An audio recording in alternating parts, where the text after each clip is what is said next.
형제가족 여러분 안녕하세요. 오늘은 5월 10일 목요일 온전한 예배 성결한 삶이라는 제목으로 신명기 23장 1절부터 14절까지를 묵상합니다. 1절 고환이 상한 자나 음경이 잘린 자는 여호와의 총회에 들어오지 못하리라. 자, 여호와의 총회에 들어오지 못하는 사람들의 리스트를 1절부터 8절까지를 얘기하고 그 이유에 대해서 얘기합니다. 당시에 여호와의 총회는 이스라엘 백성들이 하나님께 드리는 공적인 예배, 집회, 또 절기를 지키기 위해서 함께 모이는 그 예배를 얘기합니다. 모임을 얘기하는데요. 하나님 앞에 드리는 예배 가운데 들어올 수 없는 사람들의 리스트입니다. 왜 그럴까? 1절 고환이 상한 자, 음경이 잘린 자, 상식 기능을 할 수 없는 사람들은 하나님의 앞에 예배할 수 없다고 그랬습니다. 죄인으로 여겼습니다. 자, 그 이유는요, 왜 그럴까? 당시 가나안의 이방 종교 중에 하나의 의식이 뭐냐면, 다산을 위해서, 많은 자녀들을 낳기 위해서, 또 많은 어떤 그 수확을 얻기 위해서, 사람의 생식기를 잘라 신에게 바치는 예식이 있었어요. 그래서, 혹시 이스라엘 백성 가운데, 하나님의 방법과 하나님의 뜻이 아니라 세상의 방법과 세상의 기준을 붙들고 살아가려고 하는 사람, 그래서 하나님의 말씀을 저버리고 그것을 따라가는 이방 종교의 의식을 따라가면서 그것을 선택한 사람들은 하나님의 자리, 예배하는 자리에 올 수 없다는 것이죠. 양다리를 거칠 수 없다는 것입니다. 특별히요, 이방 종교의 그 예식을 통해서 어떻게 해요? 하나님이 만들어주신 하나님의 형상을 파괴하는 사람은 하나님의 예배할 수 있는 자격이 없다는 것입니다. 그래서 이유예요. 단순한 생식기의 기능을 할 수 없는 사람이 예배할 수 없다는 것이 아니라 이방 종교와 우상과의 연결된 그 의식 때문에 바로 하나님은 거부하는 것입니다.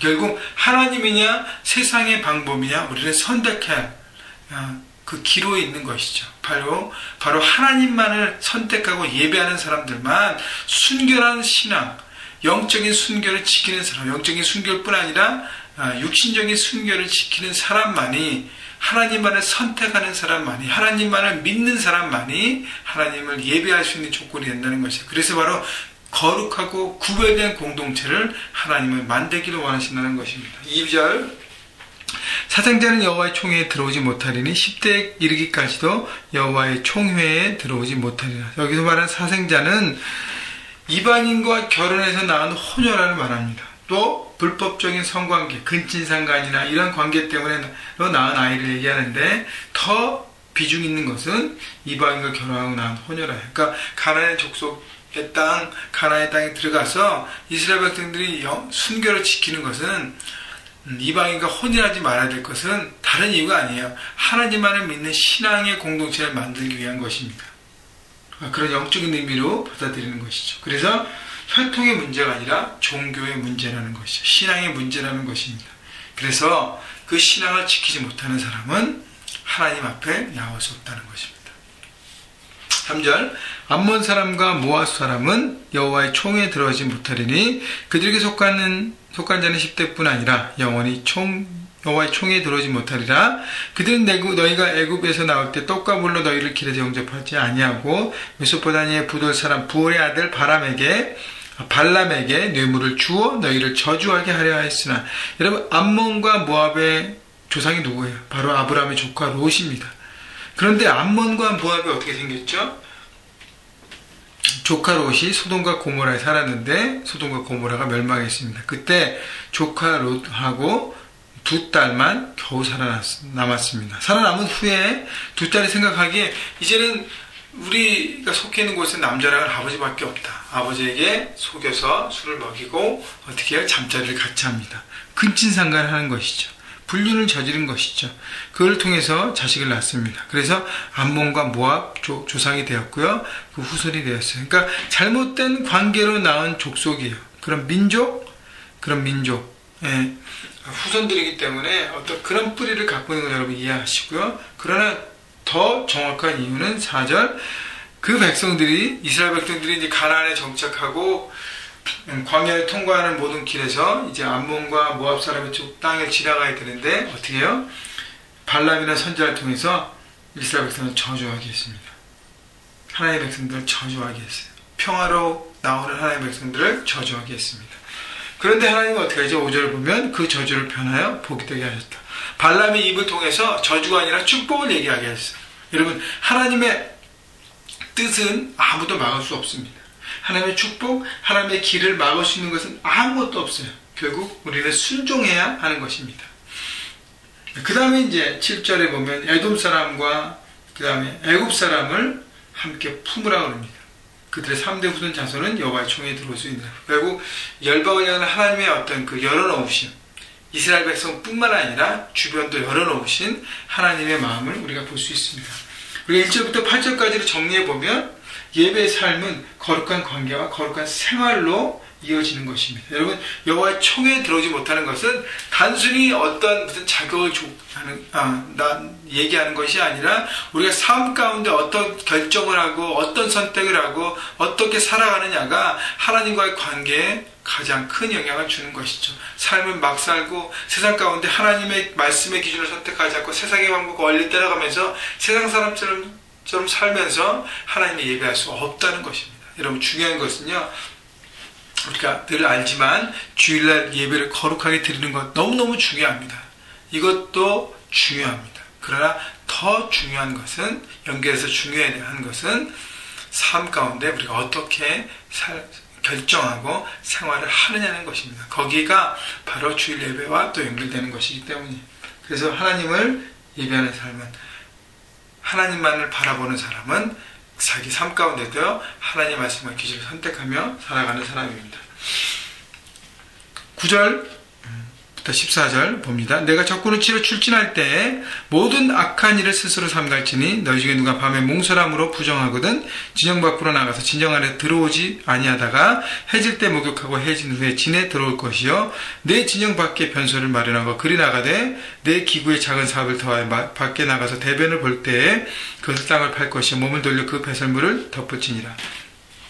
여기 보면 하나님의 말씀이 너무 세밀하게 되어 있다 얘기하죠. 여러분, 적군을 치러 출진할, 다시 한번 전쟁을 치러 갈 때 전쟁을 치러 나가서 먼저 바로 싸우는 것이 아니라 캠프, 군용을 꾸리지 않습니까? 캠프를 칠 때 캠프 안에서의 삶을 얘기하는 것이에요. 그 삶이 바로 구별되고 거룩한 삶을 특별히 더 살아야 된다고 얘기하는 것이죠.